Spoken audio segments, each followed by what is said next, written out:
प्रेम में कितनी ताकत है, इसके लिए वो बचपन में हमने कृष्ण लीला में देखा है कि यमुना जी में बॉल गिर जाती है कृष्ण की। कृष्ण खेल रहे हैं बच्चों के साथ में और वो बॉल जाके और यमुना जी में चली जाती है। कृष्ण जानते हैं कि वहाँ पे कालिया नाग रहता है, नागिन रहती है और मतलब कि जो भी वहाँ पे जाता है वापस नहीं आता है। सबको इस बारे में खबर है। कृष्ण ने ऐसा जानबूझ के किया, ये भी सबको पता है। मतलब कि आज पता है जब हम वो देखते हैं, लेकिन फिर भी जब वो गेंद जाती है वहाँ पे और वो कदम के पेड़ से उस पे जाते हैं, कूदते हैं और फिर आते हैं, तो आपको लगेगा कि ये असंभव है, ये तो कृष्ण ही कर सकते हैं। नहीं, ये मतलब कि अभी कितने सारे बौद्ध भिक्षुक हैं जो शेर के सामने, सांप के सामने चले जाते हैं, उन्हें वो टच भी नहीं कर पाते हैं। क्यों? जब अहिंसा आपकी सिद्ध हो जाती है। यम नियम प्राणायाम सब इसमें जो पहला यम है वो है अहिंसा।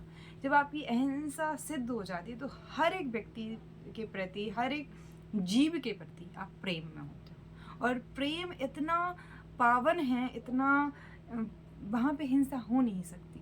तो जो और स्त्रीत्व जो है, जो एक स्त्री का हृदय है, उसमें ममता, प्रेम, स्नेह कुछ ज़्यादा है रादर देन एक पुरुष में भी है, लेकिन बाहर तक आने में उसको समय लगता है। तो उसमें प्रतीकात्मक रूप में क्या दिखाया गया है कि जो सबसे हार्डकोर पर्सन है उसके जो सॉफ्टनेस है, क्योंकि कहीं ना कहीं नाग के हृदय में भी प्रेम है, तब तो वो विवाहित है, या मतलब कि कोई भी जीव है तो वो दूसरे लिंग के प्रति, जैसे पराग के कण भी हैं, या मतलब कि स्त्रीलिंग पुल्लिंग जो होते हैं वो पेड़ों में भी होते हैं।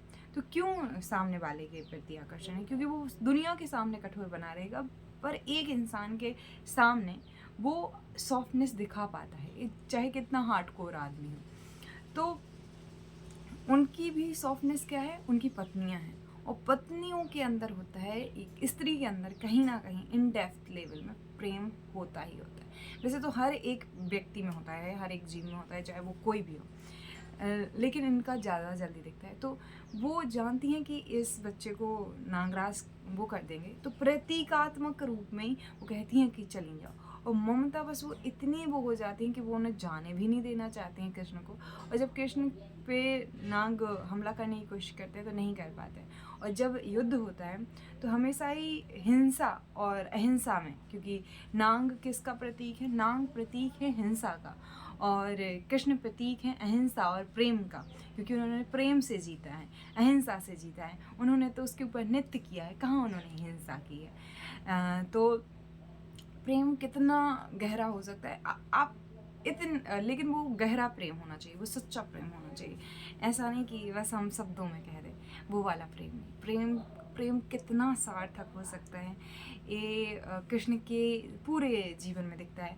और यही कारण है कि कृष्ण प्रेम का प्रतीक है, कृष्ण लीलाओं का प्रतीक है, क्योंकि ये पूरी जीवन जो है वो लीला है। और कृष्ण हमें सिखाते हैं कि हर पल में कैसे इंजॉय किया जा सकता है, हर पल में कैसे खुद को और आगे बढ़ाया जा सकता है। 64 कलाओं और 14 विद्याओं के धनी रहे हैं। अगर एक कला आज एक व्यक्ति सीख लेता है तो उस पर इतना प्रेम बरसता है दुनिया भर का। अरिजीत सिंह को सिर्फ गायन आता है, किसी को सिर्फ नृत्य करना, डांस आता है, और वो कितनी वाहवाही लूटता है। सोचो, जिससे 64 कलाएँ आती होंगी, उसके सामने आदमी क्यों नतमस्तक नहीं होता होगा। 14 विद्याएं जिसे आती होंगी, वो उस जब वो बोलता होगा तो क्यों सब लोग शांत होकर उसको नहीं सुनते होंगे। क्योंकि इन 64 कलाओं में किसी को हिप्नोटाइज करने से लेके, किसी पे जादू करने से लेके सब चीज़ें हैं, लेकिन क्योंकि प्रेम सबसे ज़्यादा कोर में है तो बाकी चीज़ें मतलब ब्लर हो जाती हैं। तो कृष्ण से मैंने सीखा कि आप किसी भी चीज़ को अगर पूरे प्रेम से करते हैं तो आप सबसे अलग ही दिखेंगे। आप में इतना प्रेम होना चाहिए, इतनी प्रेम की प्रगाढ़ता होना चाहिए आपके प्रेम में, इतना सच्चा हृदय का आपका प्रेम होना चाहिए कि आप पत्थर को पिघला सके, आप जहर को अमृत बना सके। मतलब एक तरीके से प्रतीकात्मक रूप में ही मैं बोल रही हूँ।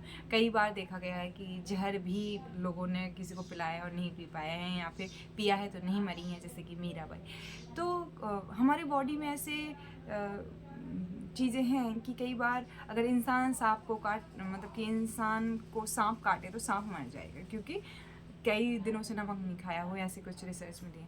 अभी हमें बहुत कम पता है ह्यूमन बॉडी के बारे में, ह्यूमन बिहेवियर के बारे में, ऐसी बहुत सारी चीज़ों के बारे में जिनके बारे में हम कितना ही सोचें, कितना ही चाहें, लेकिन उधर तक पहुंचना आसान नहीं होता है। तो कृष्ण से मैंने बहुत कुछ सीखा है। उनमें से एक छोटा सा अहिंसा का, प्रेम का पाठ था जो कि मैंने आपके साथ शेयर किया। देखिए, गीता में जो लिखा है वो कृष्ण सही है या नहीं अपन नहीं जानते हैं, क्योंकि ऐसा होता हुआ हमने देखा या नहीं। लेकिन कृष्ण और जितनी भी ऐसी चीज़ें हैं, और क्योंकि वो हैंड रिटन है तो वो लिखा ही गया होगा किसी के द्वारा, तो कृष्ण हो सकते हैं। हाँ, और कृष्ण अगर हैं तो वो महापुरुष से कम नहीं है, और महापुरुष जो होता है उसको कॉपी किया जा सकता है। सो आपको ज़रूरत है सिर्फ और सिर्फ कृष्ण को कॉपी करने की, आपको उन जैसा रसमग्न होने का। मथुरा वृंदावन में इतना प्रेम इसलिए बरस रहा है क्योंकि एक पूरा व्यक्तित्व है जो लबालब है प्रेम से। और जब कोई प्रेममय होता है ना, तो प्रेम ऐसा बहता है, और जब वो बहता है तो जो भी उसके सामने आता है वो प्रेममय हो जाता है। वो कुछ क्षण के लिए अपने आप को पूरी तरीके से भूल जाता है। और यही कारण है कि मथुरा वृंदावन कभी भी पुराने नहीं होना चाहते। कोई अगर वहाँ का अति संयुक्तिपूर्ण ही सही, लेकिन कहते हैं कि मुझे मथुरा का पथरा बनाना, अगर मुझे जीवन देना तो वहाँ का पत्थर बन जाऊँ तो भी वो, क्योंकि राम मर्यादा तो सिखा सकते हैं, लेकिन कृष्ण जीवन जीना सिखा सकते हैं। कृष्ण में वो क्षमताएं हैं जो हर एक इंसान को ज़िंदगी जीने के लिए चाहिए। कृष्ण और हम जिसको कॉपी करते हैं हम उसकी तरह हो जाते हैं। हम 100% तो कृष्ण नहीं हो सकते, लेकिन अगर हम चांद तक की कोशिश करते हैं तो 10वें माले तक तो पहुंच सकते हैं।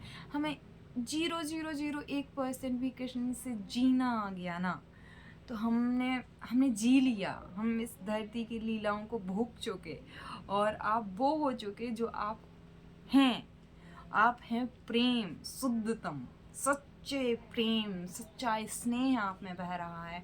आपको बस ज़रूरत है अपने आप के अंदर के उस प्रेम को देखने के लिए। इसीलिए जीसस ने कहा है कि प्रेम ही परमात्मा है, अपने और दूसरे के अंदर के परमात्मा को पहचानो।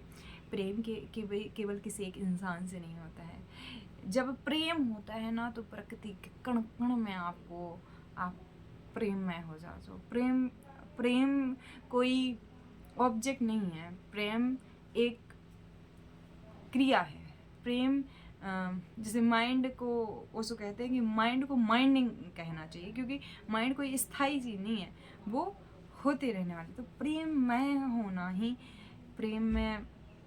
प्रेम की पराकाष्ठा है। और ये फीलिंग इतनी प्योर, इतनी प्यारी होती है कि इंसान का पूरा इंटरनल आउटलुक चेंज हो जाता है।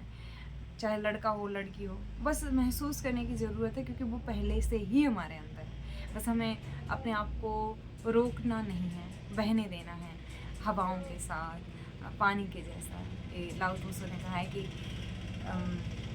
जीवन को कंट्रोल मत करो, फ्लो में बहने दो प्रकृति। और यही सही भी है। जब आप प्रकृति के फ्लो में होते हो, जब आप धार के फ्लो में होते हो, तो कुछ भी स्ट्रगल नहीं होता, कोई संघर्ष नहीं होता जीवन में।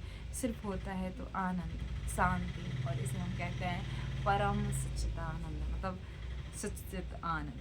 तो मिलते हैं नेक्स्ट वीडियो में। कैसी लगी ज़रूर बताइएगा।